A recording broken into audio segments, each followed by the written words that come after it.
Good afternoon, ladies and gentlemen. Today, I am joined by my Deputy Chief Education Officers, Dr. Roderick Rudder to my right, Mrs. Joy Adamson to my left. Next to her, we have the Principal of the Springer Memorial School, Mrs. Cheryl Gill. We have the Deputy Principal of the Springer Memorial School, Miss June Moore. To her left, we have Mr. Errol Maynard, the Chief Fire Officer. To his left is Miss Marianne Redmond, the President of the Barbados Secondary School Teachers Union. And to her left, we have Mr. Herbert Gittins from the Barbados Union of Teachers.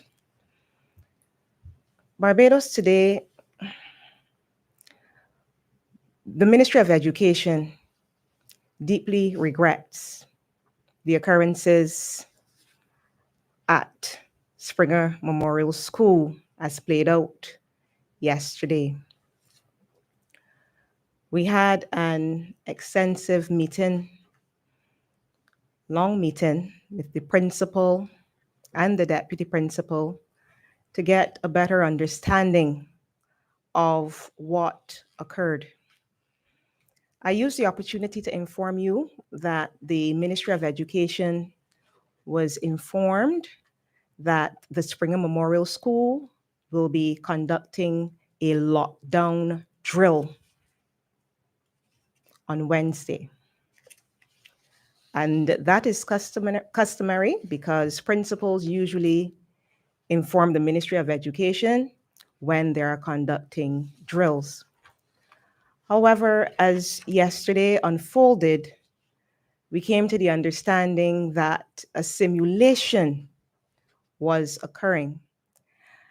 And as soon as we received the information, the Ministry of Education made contact with the principal, who indicated that indeed it was a simulation and that the reports that we were receiving with regard to persons being in danger at the Government Hill institution or in the surrounding areas, those allegations were not true.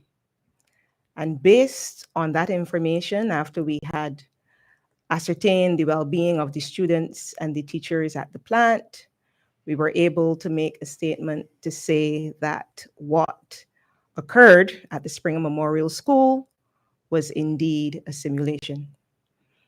As the day continued to unfold, we received further reports about teachers and students being panicked by the activity at the plant.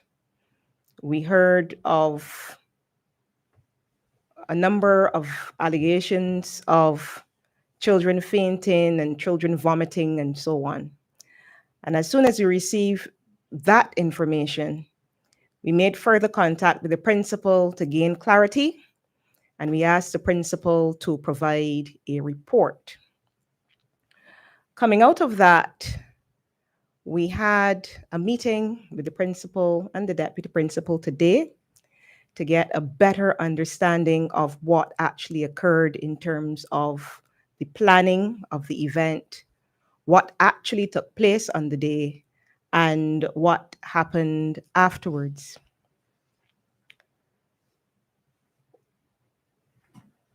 I want to make it clear that the Ministry of Education supports its principals in the execution of their duties.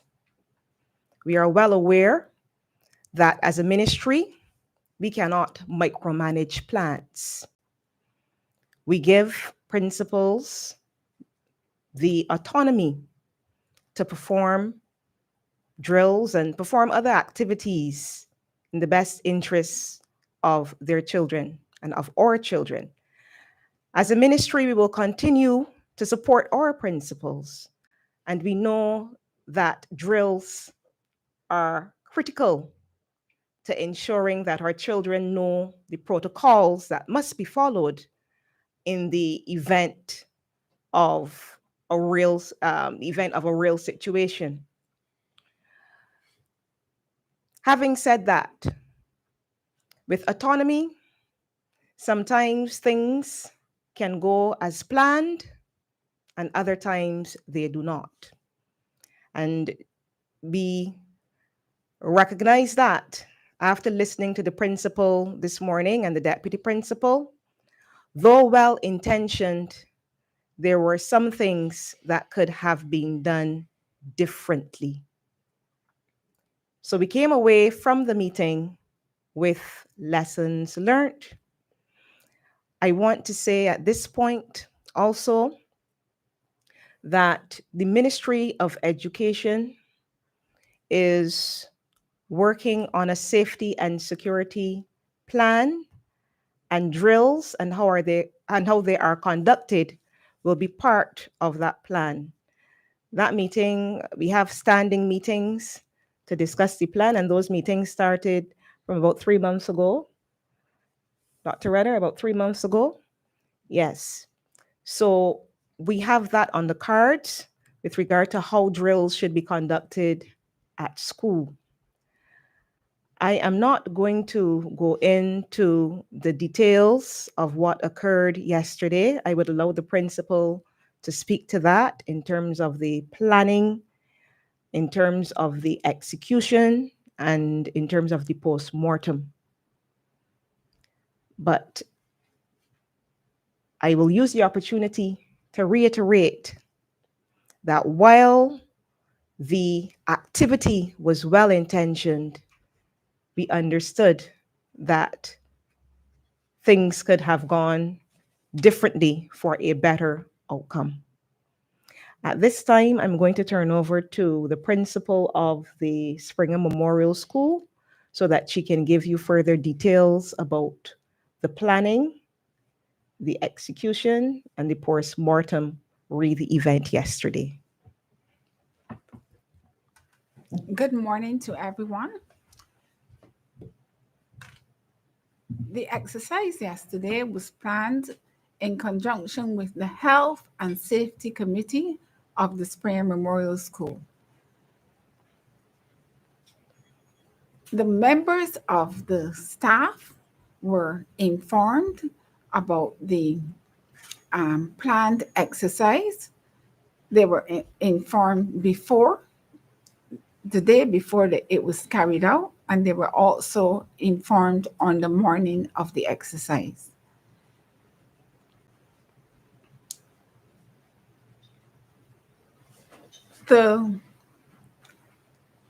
It was a lockdown exercise, and all of the students were in place in classrooms when the exercise began. Unfortunately, due to the nature of the exercise, some of the children panicked, and we had to seek medical attention for a number of them. I am pleased, however, to report that none of the children who were seen by the paramedics had to be taken away from the plant. There were 2 ambulances on site, and the students were seen by the paramedics who were in the ambulances. They were satisfied that the students were experiencing panic as a result of the safety of the procedure that occurred earlier in the day. Our members of staff, as well as the ambulance personnel, worked in conjunction with the police officers to make sure that all of the children on the plant remain safe, remain secure, and also that they were well looked after. The students who experienced difficulty, many of them recovered and were able to make their way home in the usual manner. Some parents arrived on the scene, and they were looked after as well. We had 2 orderly queues for parents to take their children away if they deemed it necessary as information spread of what was happening on the plant. I would say to you also that some of our students were in classes supervised by teachers at the time when the ill students were being looked after. So some of our students also came and assisted us with um, with everything that we had to undertake during the day. The exercise today was intended to be a very important part of safety procedures that schools carry out all the time to ensure that we are prepared to deal with various scenarios. Earlier in the year, in February, there was an earthquake drill, which was also very successfully undertaken. Of course, we would have learned some lessons from the fallout from this exercise. And going forward, we will have our meetings, we will have our reviews, and we will ensure that future drills are done according to the exact protocols. But we will take our time and make sure that our staff, our students are well informed, and also that we work with the related agencies to carry out the exercise in the correct way. We have spoken to our students who arrived on the campus this morning, and we have had in place a well-organized system for students to be supervised by their teachers and also receive counseling at the same time. The students who came to the campus today were very calm, very orderly. We had our worship in the morning as is customary, and they were placed in specific groups under the supervision of their year heads and teachers. And we are satisfied that they have shown that they are comfortable on the campus today. They've been moving around as normal up to the time when we left, and we are positive that today's experience will be a good one for them. We would like to thank all those persons who assisted us with the exercise and with the fallout. And we want to assure our parents, our guardians, and the public in general that we have the safety of our students and our staff at heart, and that the intention of the exercise was to ensure that we were ready for any such occurrence. And however, going forward, we will ensure that the protocols are fully followed. And we thank you. Right. Thank you, Principal. At this time, I'm going to call on the head of the Barbados Secondary Teachers Union, Ms. Redmond, to give a statement. Good morning.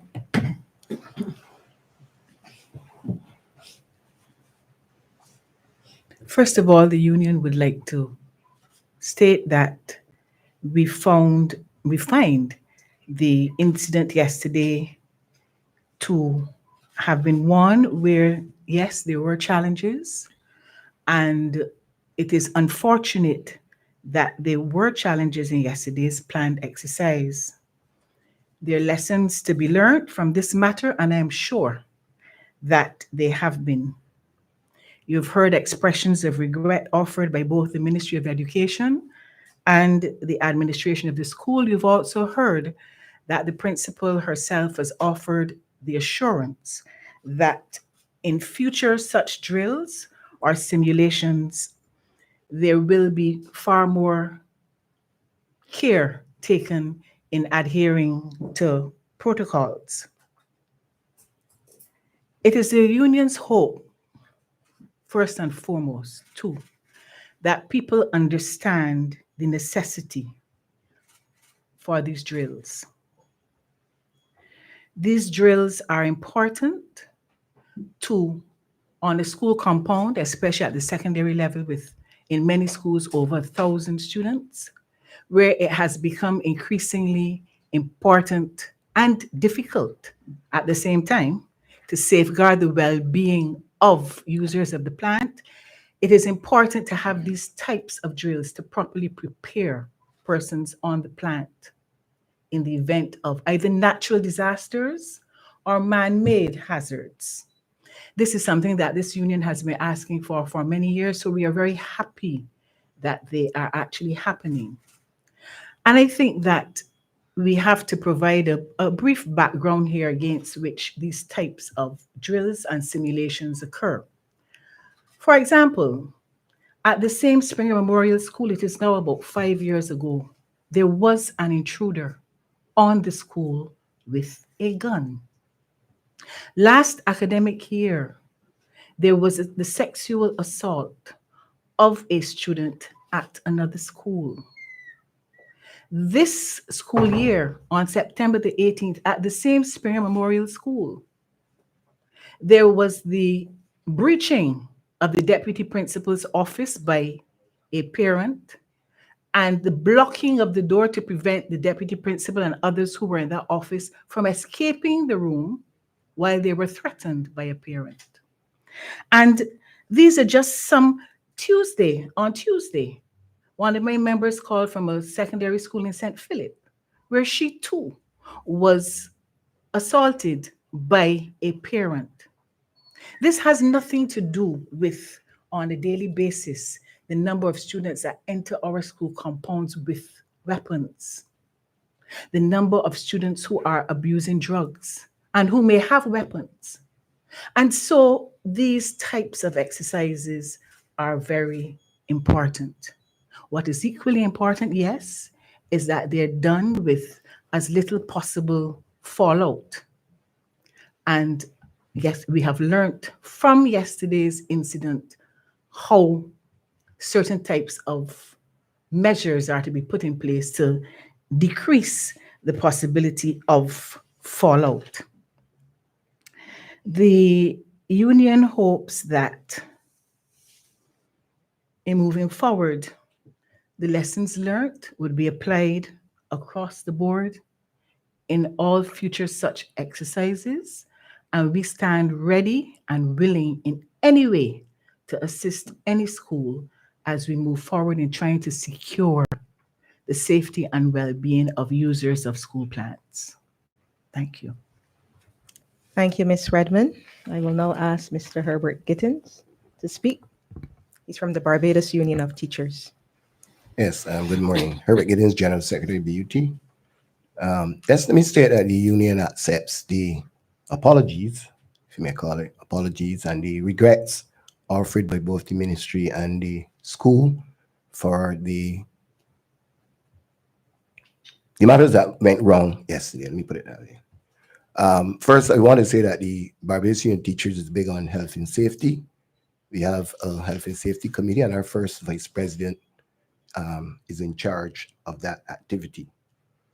We would want to applaud all schools for putting safety measures in place, since in this society, we all have to be prepared for any eventualities.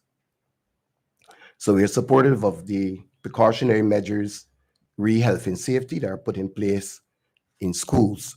Schools have health and safety committees, and termly they plan various drills and simulation exercises so as to ensure that the students and the staff are aware of the various reactions for different scenarios that may present.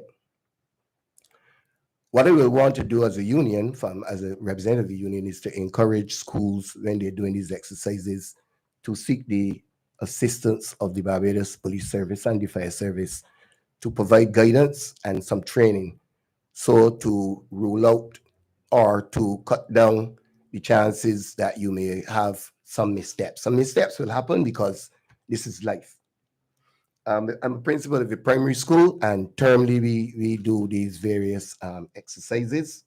And what we generally will do is have what we will call an announce drill, where that will serve as a training exercise. So everybody knows that this drill will happen. You'll have the police, and they will assist the students and teachers. You know where the evacuation will be if it's a lockdown. You know the various planning, and then you do what would be an unannounced one. But you know the staff and the students will know that a drill will come, but they will not know when. They know what the signals will be, or whatever devices you're using to trigger the action, and then that will kind of negate some of what may have happened yesterday at Springer, so that advice can be given. We are aware that all did not go well with the simulation, but we have heard that efforts will be made by the school to try to put things in place to ensure that this doesn't happen again. These exercises, as I said, are critical part of the school process and is encouraged by the BUT. So we want to take this opportunity to wish the staff and the pupils at the school well as they move forward this term. It has been a learning and a teaching moment, and we hope that this will serve for the better in the future. Thank you. Thank you, Mr. Gittins. I'm now going to ask the Chief Fire Officer to speak about drills and the importance of drills. Just very briefly.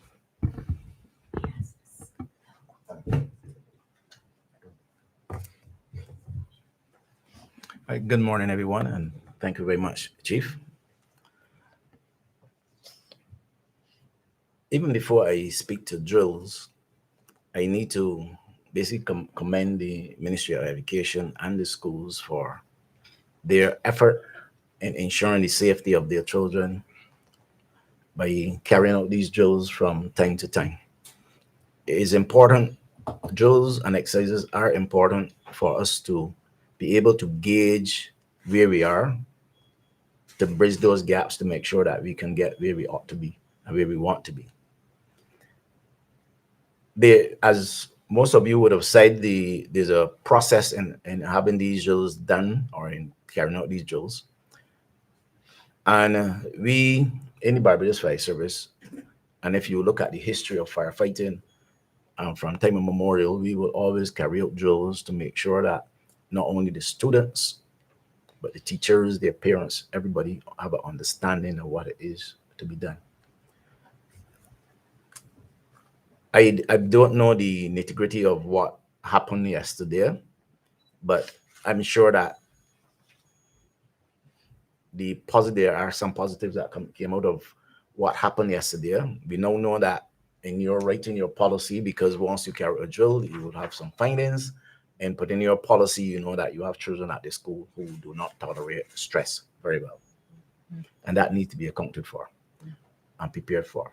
You know that the children who easily go into panic attacks, and then you have to make sure that you can cater to that, because that is not only informative for the drill, but any other stressful situation that might occur at the school. So we need to look at that. I hope, though, that this episode does not stop any school or even the teacher in question from carrying another drill. You look at this as a learning curve, and you move on from there. There are no guarantees. Every time you conduct an exercise or a drill, you will find something that you need to work on. That is why you do it periodically. Matter of fact, every time in addition to when you decide to do it on a termly basis, every time you have new intakes, you should really carry out a drill to make sure that the new intakes have the same understanding as those who would have been there before. And for those who have been there before, it's a reminder to them. But even as often as you do it, there's still no guarantees. And once you find those gaps, then you look, see what you can prepare, what bridges you need to, gaps you need to bridge, and move on from there. So the Barbados Fire Service is always willing to assist, and not only in fire drills, because our officers are trained to cater to any hazard. We deal with hazards of all sorts, and we conduct drills of all sorts. So we are here to assist any school, and you can call on us anytime. We have officers that are in the various divisions who are willing to do so. So I basically want to commend the Ministry of Education and the schools for carrying out their drills. And where you find your gaps, you then definitely need to reach out, and we're here to help. Thank you. All right, thank you very much, Mr. Maynard. And before we go into questions, I just want to use the opportunity to reiterate that what occurred yesterday is not something that the principal would have intended, the Health and Safety Committee would have intended, or this ministry would have intended. We are very much about the health and safety of our children, but given the outcome, what we have done was to deploy counselors to the schools that can assist the children and assist the teachers if needed. And that counseling will continue as necessary. At this point, I'm going to open the floor for questions if you have questions.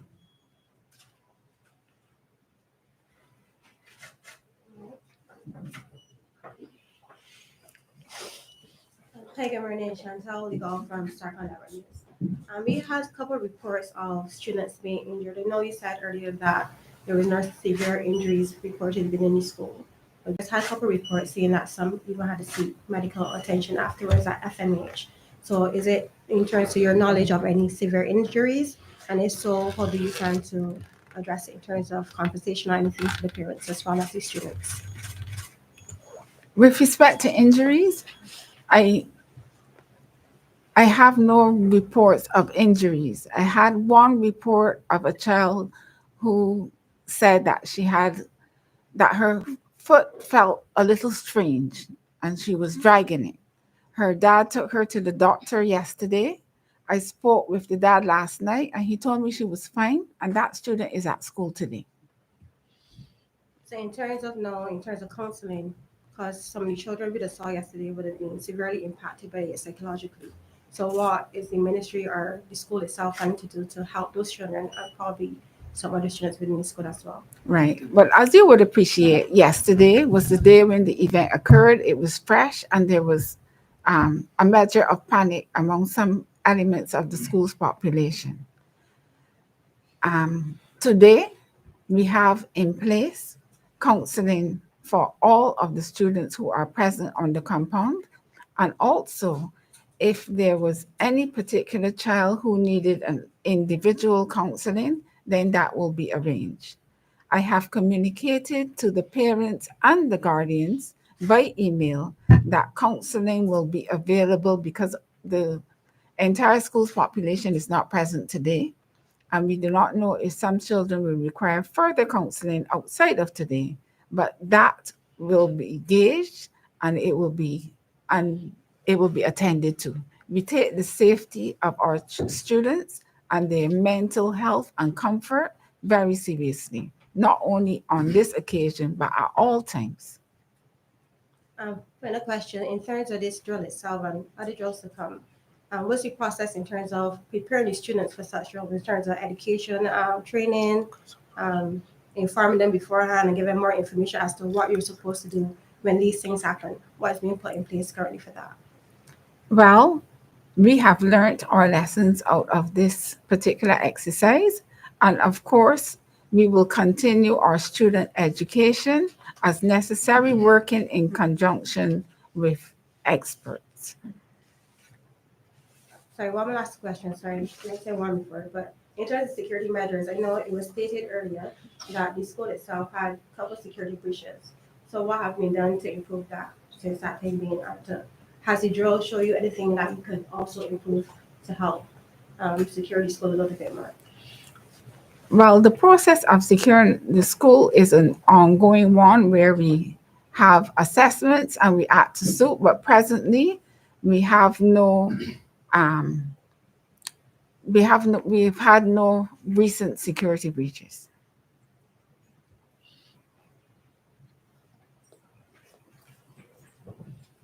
Morning. Good morning. Madam Principal, can you tell us who makes up the Health and Safety Committee at the school?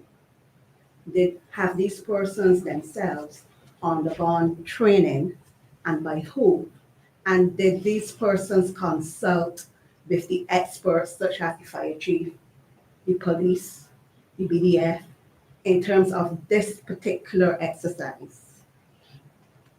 The health and safety team at the school are very well trained and they're very well qualified members of the team who themselves conduct training for institutions, and so they are very well positioned to be members of the team. Are there teachers? Who makes up the health and safety team? The health and safety team is made up of teachers of the school and some members of the ancillary as well. Okay. In terms of yesterday's drill, do you know if they consulted with the experts such as the fire chief, the BDF, the police, in terms of putting this drill together? And can you tell us how long before yesterday was this exercise in planning? This exercise, as a team, we would have had an exercise in February, and from then they would have been thinking of what next they would have to do, because they're a permanent committee in place looking after the health and safety of the school. Okay. I guess I'll have to get some answers to those questions from the chief. But yesterday you said on the radio that the actors involved were only supposed to knock on the doors, but we are now hearing that a lot more took place. The men involved. I would say to you that I did not say that on the radio, ma'am. Okay. Can you tell us what was supposed to be the scenario? I will not. I cannot address that at this time. You can't address it? No.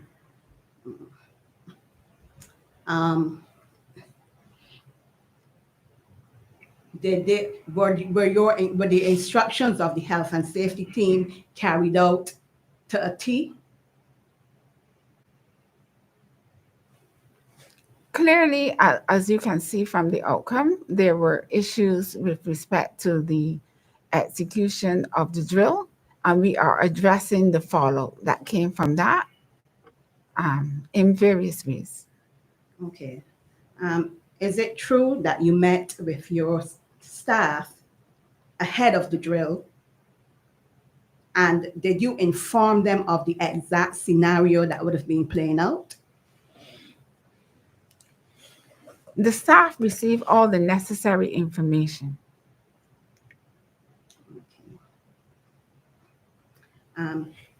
The Chief Education Officer, Dr. Ramona.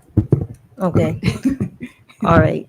So, as I said from the meeting with the principal and the deputy principal, it was indicated that the staff had prior knowledge that drills will be occurring at the school.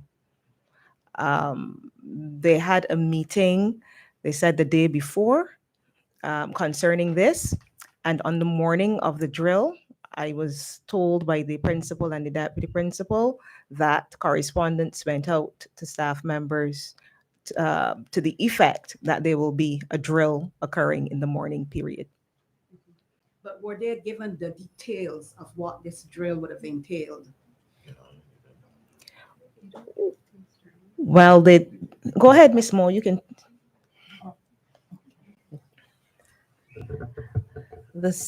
the staff members were given the steps that they should take with respect to the particular simulation that was taking place.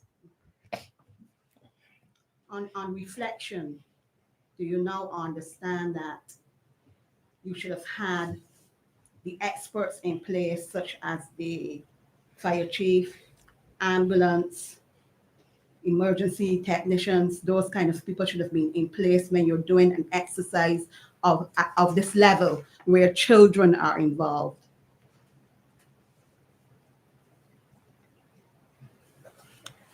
The organizers of the event took all of the needed precautions with respect to organizing the drill.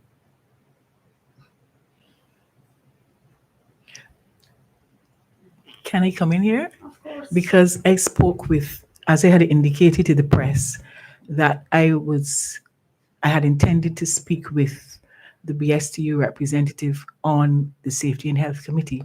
Now, the Safety and Health Committees at the schools are comprised according to Section 103 of the Safety and Health at Work Act.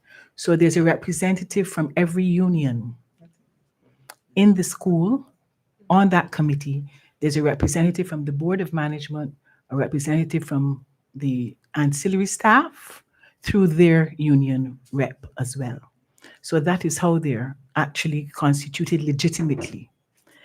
And my rep would have indicated to me that written instructions on what to do during the drill would have been disseminated to staff before the event. And these instructions included the fact that an orange alert would be announced.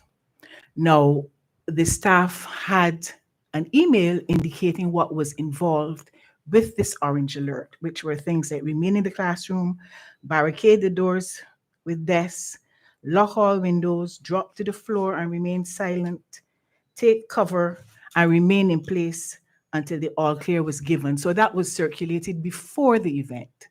On the same morning, there was an email sent to staff as well, reminding them that the simulation would take place on that day.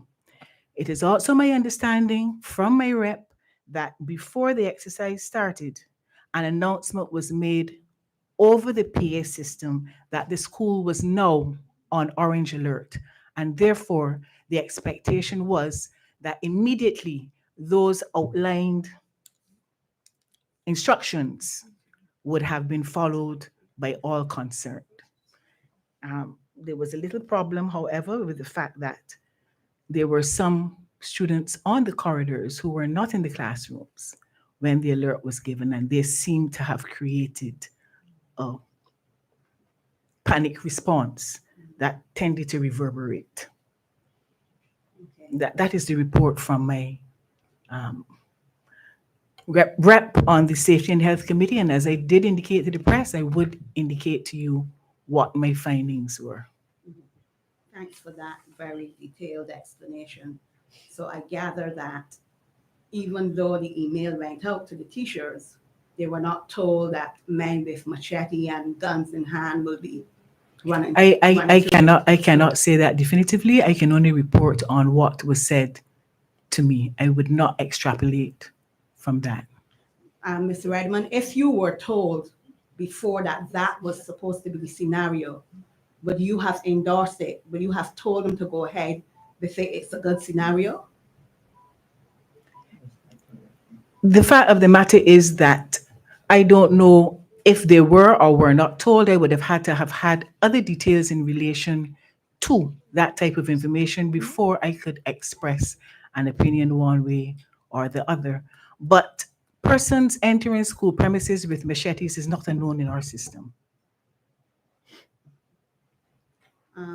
I guess anyone can, the chief education officer, this question is to you.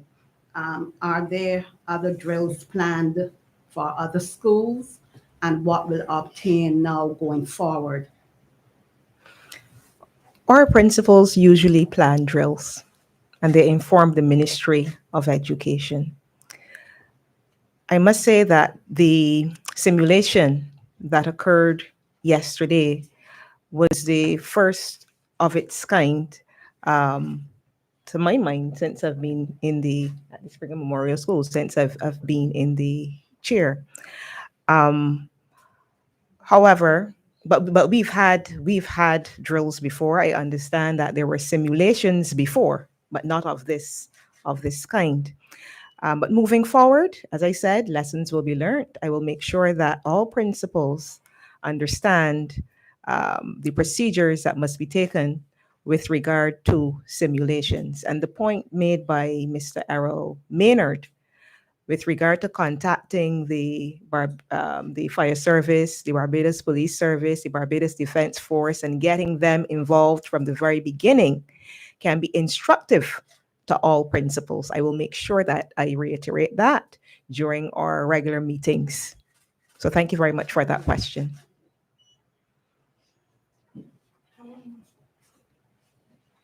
I kind of wanted to touch base on what you were saying about the involvement of the police, because the principal should have mentioned about police responding and being involved in this process.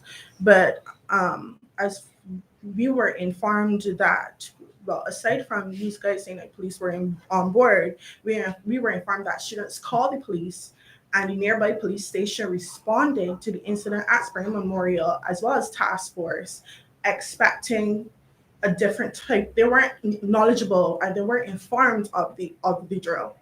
So with regards to that, like, did you guys not did you not actually inform the police that this was going on, so that students, when they called in, would be will be told, oh, it's just a drill, calm down and take the necessary steps? All right, I'll let Dr. Rudder speak to this based on the meeting that we had.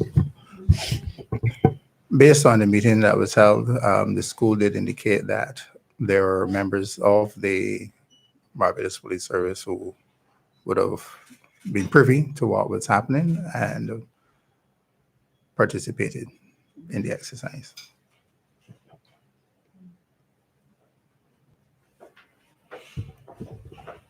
So just for clarity, somebody could explain the difference between a drill and a simulation, so we can know what exactly what's the difference between the two. Chief Fire Officer.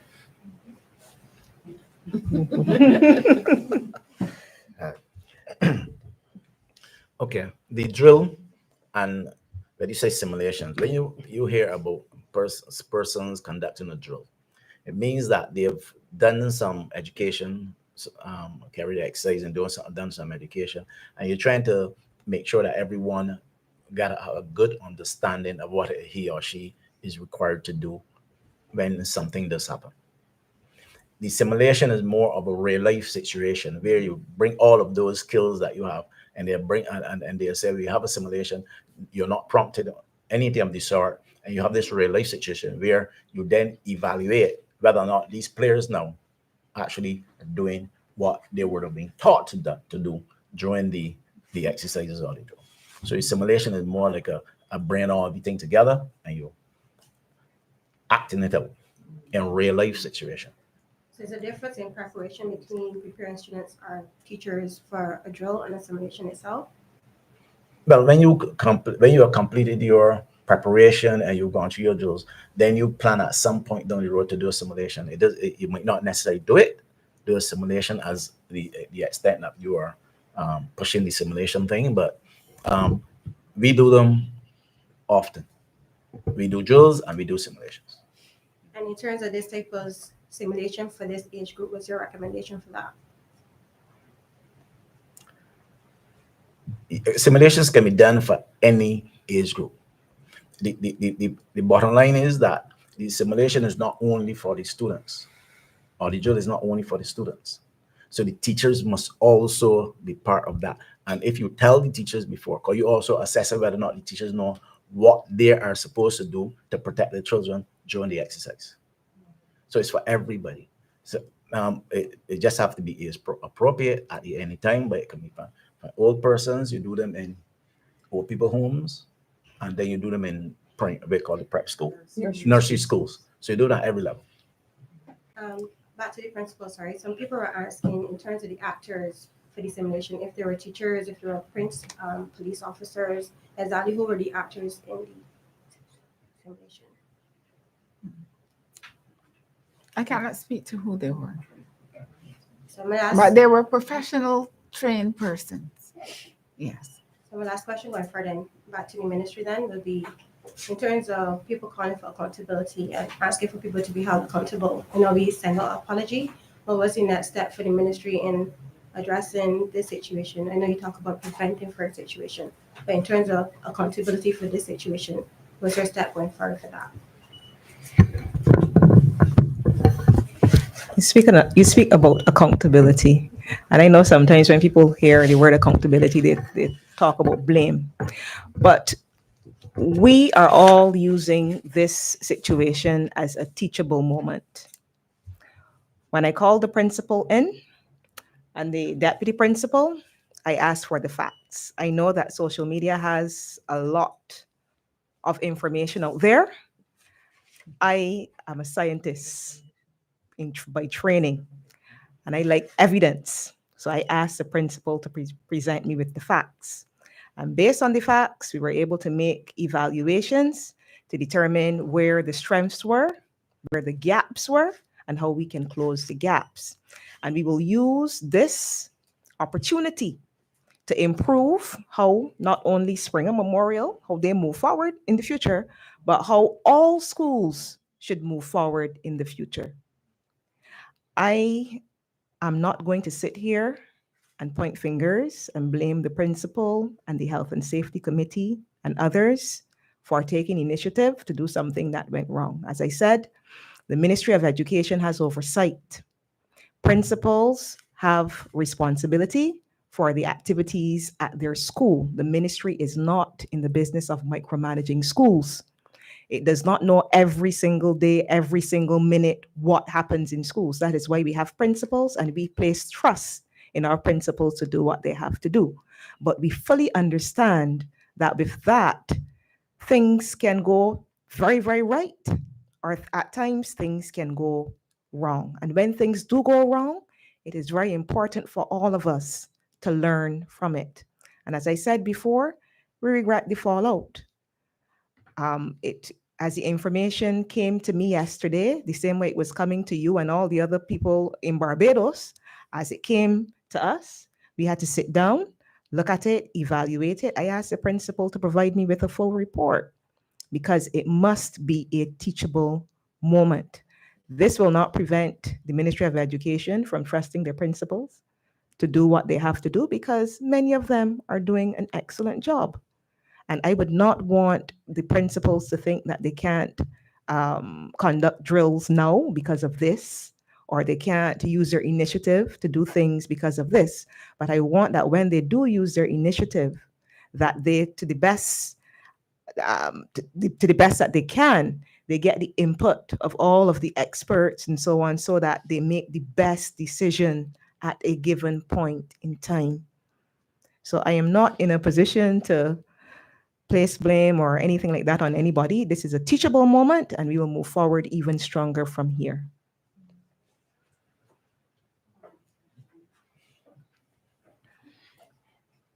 You know that we focus a lot on the students and how they were impacted, but my understanding is that teachers were also negatively impacted. If the principal can tell us what's going on with the teachers, are they also open up to being counseled, and what was the feedback from the teachers, if you've had feedback as to yesterday's exercise, which I understand caught many of them off guard, even though they received that memo? As a school, we are always concerned about the health and safety of all of the members of our staff as well. And we have made provision for anyone who would require counseling to do so. But many of our teachers are on the job and assisting with the running of the school without any issues. They have indicated by WhatsApp and so that they are fine and that they are working to support the school in its efforts to recover. Have all of them turned up for school this morning? We do not have all of our teachers present today, but we have a large number of our teachers present today. But there is no one day in the school that all teachers are present. Good. But I mean, have any of them not come to school because of the incident yesterday? Well, I wouldn't know why they're not And there is it at true this that a point. teacher was injured? I do not have that information. So if a teacher was injured, you're not aware 24 hours after? You don't know? I mean, it's either that When teacher was injured or- teachers are ill, Mhm. they submit medical certificates if they exceed or if they are given leave. But I mean, if a teacher was injured in yesterday's simulation exercise.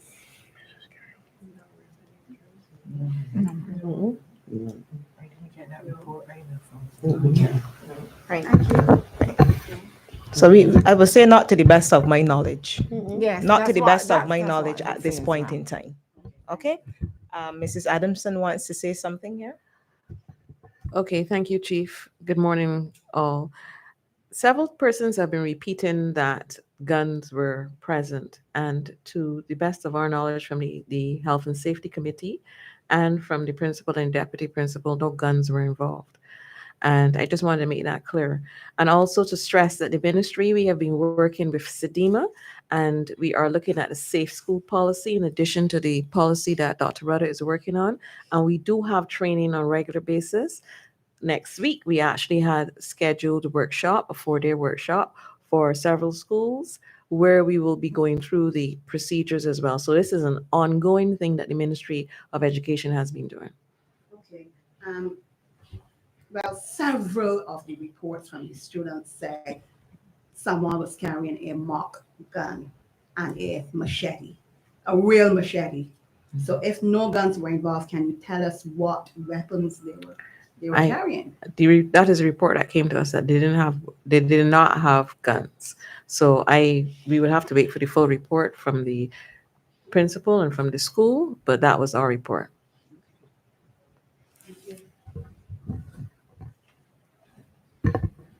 Have any further questions? Well, ladies and gentlemen, I take the opportunity to thank you for your questions and for giving us the opportunity to share with you concerning the incident. I thank all the members who are here for their statements. So do have a wonderful afternoon.